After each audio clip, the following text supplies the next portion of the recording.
नमस्कार। Good morning बच्चों। How are you, कैसे हैं आप लोग सब। तो चलिए आज हम पाठ जो 8 अनमोल वचन थे उसका जो ग्रामर पोर्शन है, ग्रामर सेक्शन है, व्याकरण बोध जिसको बोलते हैं, उसके अंतर्गत जो भी आपकी टेक्स्ट बुक में है उसके हम क्वेश्चन सॉल्व कर लेते हैं। तो इसमें पहला है आपका कि दोहों के आधार पर सही अर्थ पर सही का चिन्ह लगाना है। तो पहला है ये, नदी न संचय नीर, नदी खेत नहीं सींचती। इसका अर्थ लिखना है, नदी न संचय नीर, तो इसका अर्थ क्या है, नदी खेत नहीं सींचती, नदी प्यार बरसाती है, नदी आग बुझाती है, और लास्ट है नदी अपना पानी स्वयं नहीं पीती। तो इसका अर्थ होगा कि नदी अपना स्वयं पानी नहीं पीती है। इसके आगे मैंने टिक लगाया, आप लोगों को भी ऐसे टिक लगाना है। ओके बच्चों, अब नेक्स्ट अब देखते हैं दूसरा क्या है, खा नंबर। जैसे कि मैंने बताया था इसमें कि काल करे सो आज कर, है ना, कल करने वाले काम को हमें आज कर लेना चाहिए। तो इसका सही अर्थ क्या है, काम आज और कल करो, काम कम समय में करो, जो कल करना है उसे आज करो। तो इसका सही क्या होगा, जो कल करना है उसको आज ही करो। तो ये मैंने टिक लगाया, आप लोगों को ऐसे लगाना है। नेक्स्ट देखो,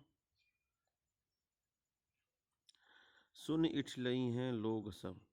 इसका अर्थ इसमें जो लिया है लिखा है, इससे हमको चूज करना है, यानी राइट करना है, कौन हो सकता है। लोग सुनकर देखभाल करेंगे, लोग सुनकर मजाक उड़ाएंगे, लोग सुनकर दुखी होंगे, लोग सुनकर चुप हो जाएंगे। तो इसका सही क्या होगा, जैसे मैंने बताया था कि लोग सुनकर मजाक उड़ाएंगे, तो ये मैंने यहाँ पर टिक लगाया है। तो इस प्रकार ये आपका जो ये क्वेश्चन है, आओ पाठ को समझें, इस प्रकार ये हुआ। इसका पेज नंबर 65। अब हम नेक्स्ट पेज नंबर पे चलते हैं। नेक्स्ट पेज नंबर में पहला क्वेश्चन क्या है, शब्द के शुद्ध रूप पर सही का टिक लगाओ। मतलब ये जो शब्द दिए हुए इनको कैसे हम उपयोग में लेते हैं, तो जो 3 में से सही होगा उसको हम करेक्ट करेंगे। तो पहला है वाणी, है ना, पहला शब्द है वाणी। अब ये दोनों में से कौन सा सही है,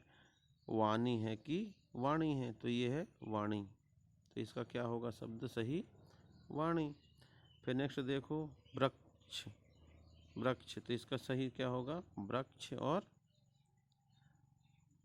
वृक्ष, तो इसका होगा ये वाला सही आपका, कौन सा, सेकेंड वाला। नेक्स्ट देखो, शीतल, शीतल ये लिखा है शीतल। अब शीतल शब्द कौन सा सही होगा, तो ये फर्स्ट होगा, है ना, और ये वाला नहीं होगा। नेक्स्ट देखो, परलय, परलय में क्या होगा, परलय, और ये प्रलय, प्रलय मतलब कुछ भी हो जाना। नेक्स्ट देखो, कोय, कोय का मतलब होता है कोई, है ना, तो ये कोई ये लिखा है, और ये लिखा है कोई, तो ये वाला है आपका, ये सही होगा।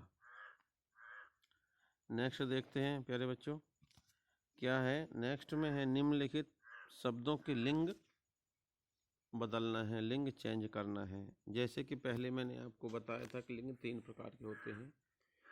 एक स्त्रीलिंग, जिससे हमें स्त्री जाति का बोध होता है। जिन शब्दों से हमें स्त्री जाति का बोध होता है उसको हम स्त्रीलिंग कहते हैं। जिन शब्दों से हमें पुरुष जाति का बोध होता है उन्हें पुल्लिंग कहते हैं। तो लिंग 2 प्रकार के होते हैं, और वैसा 3 प्रकार के होते हैं। एक नपुंसक लिंग भी होता है, किंतु अभी आपके सब्जेक्ट के अंतर्गत, आपके टेक्स्ट बुक के अंतर्गत 2 प्रकार के लिंग यहाँ बताए गए, स्त्रीलिंग और पुल्लिंग। जिन स्त्रीलिंग एक बार और बताता हूँ, जिनसे स्त्री जाति का बोध होता है उन्हें स्त्रीलिंग कहते हैं। पुल्लिंग किसे कहते हैं, जिन शब्दों से हमें पुरुष जाति का बोध होता है उन्हें हम पुल्लिंग कहते हैं। तो अब इसमें देखो, ये जो आपका ये शब्द दिए हुए हैं, पहला दिया हुआ है निम्नलिखित, इसका क्वेश्चन क्या कह रहा है, निम्नलिखित शब्दों के लिंग बताओ। लिंग बताना है, यानी लिखना है, बताना बस नहीं। तो ये जो वृक्ष है इसका होगा पुल्लिंग, जो धागा है इसका होगा पुल्लिंग, जो साधु है इसका होगा पुल्लिंग, जो गांठ है इसका होगा स्त्रीलिंग, जो नदी है इसका होगा स्त्रीलिंग, जो प्रलय है इसका होगा स्त्रीलिंग।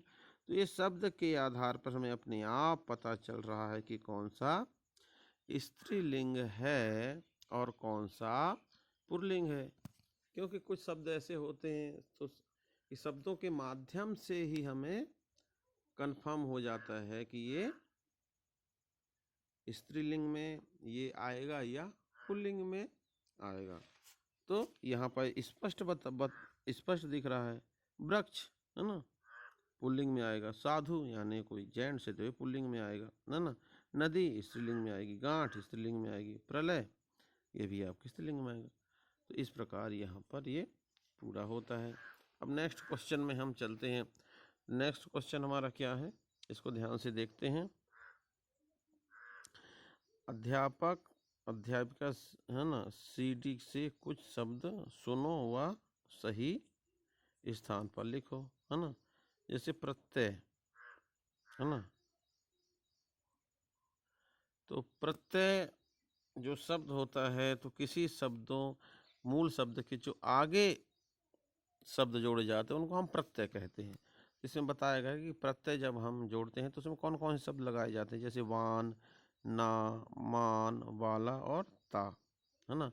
और उपसर्ग क्या होता है, पहले जोड़ता है ना किसी शब्द के, तो ये अपकार है ना, उपकार है ना, प्रश्न, सुस्वागतम। तो ये उपसर्ग मतलब यहाँ पर प्रत्यय और उपसर्ग के शब्दों को पूछना कि ये कैसे होते हैं, क्या होते हैं और किस प्रकार होते हैं। तो ये आपका ग्रामर बोध यहाँ पर पूर्ण होता है क्लास 5th वालों का। अब यहाँ पर हम थोड़ा इसका देख लेते हैं, ये कबीरदास जी का परिचय, कि यहाँ पर हम देखते हैं, ये देखिए,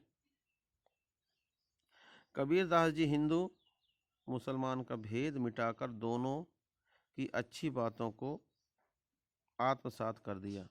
जो कबीरदास जी थे, उन्होंने हिंदू और मुसलमान का भेद मिटाकर दोनों की अच्छी बातों को आत्मसात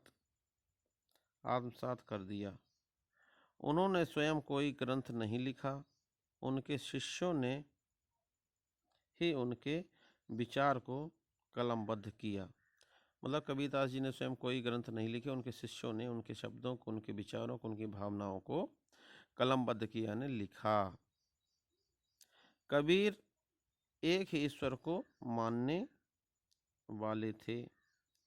वह कर्म कांड के घोर विरोधी थे। कौन?